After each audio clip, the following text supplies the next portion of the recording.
It was not long ago that I was sitting in a lecture hall in a class from my credential program when I heard about learning styles.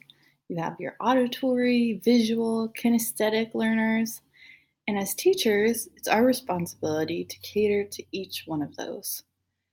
They tell us that every student is different and unique and learns best when utilizing their learning style. But how sound is this idea that we should only utilize that specific style to learn? As learners, I think we'll find that we have more commonalities than differences. So, we have to look to science to see what they have to say. We have two students, for example, Jack and Jill. Jack is a visual learner, and Jill is an auditory learner. After school, Jack sits and looks over his notes and graphs and tables to better understand what was taught, and Jill goes to YouTube, listens to another instructor, and tries to get that idea solidified. So, Jack only reads and Jill only listens. Don't do that. What? Stop, I'm trying to do my homework. But scientists actually say that you'll learn better and remember more if you change when, where, and how you study. So if Jack and Jill really want to make the concept stick, they should switch how they study and where they study. So what does this mean for the classroom? Well, first off, teachers should stop labeling students with specific learning styles and begin to unleash their potential using brain-based strategies that have been proven by science. So you may be wondering where learning styles came about, and it actually began 30 years ago with the psychologist Howard Gardner and his discovery of the theory of multiple intelligences. This theory exploded in the world of education and has persisted into today's teacher credential programs.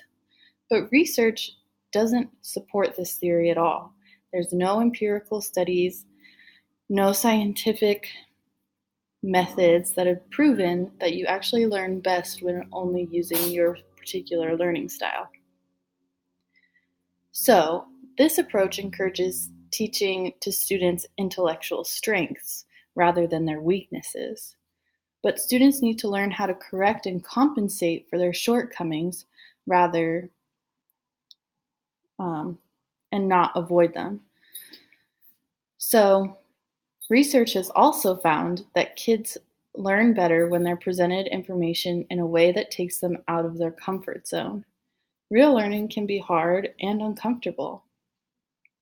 Now, teachers and parents alike are attracted to the idea that their students are going to get the education they need to meet with all their unique needs. But learning styles should really be referred to more so as learning preferences. Students have preferences, but if we want to strengthen our memory, we should be using all of those different points of interconnectedness within our brains. So, as teachers, we should be broadening our teaching strategies to tap into those multiple pathways of learning. So, let's move away from believing the myth of learning styles and begin to teach using neuroscience theories. First, teacher education programs should stay up to date with what's happening in the world of education psychology and what science is proving.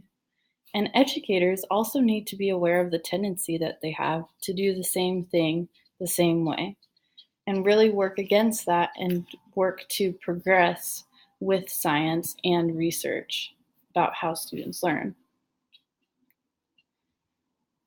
Also, as teachers, we can use other brain-based strategies in our classroom to really ignite students' learnings. For example, students learn better when learning or studying is spaced out over time and not just crammed into one period.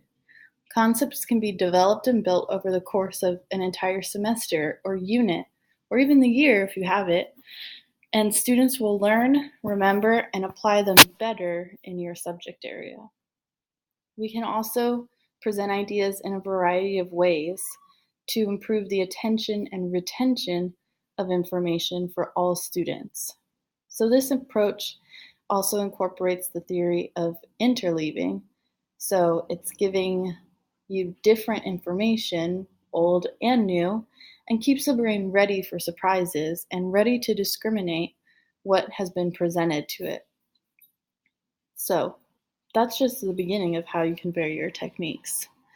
But you can also have students ask questions, problem solve, self-explain, use practice tests, and I think we'll begin to see better retention and more overall success in the classroom.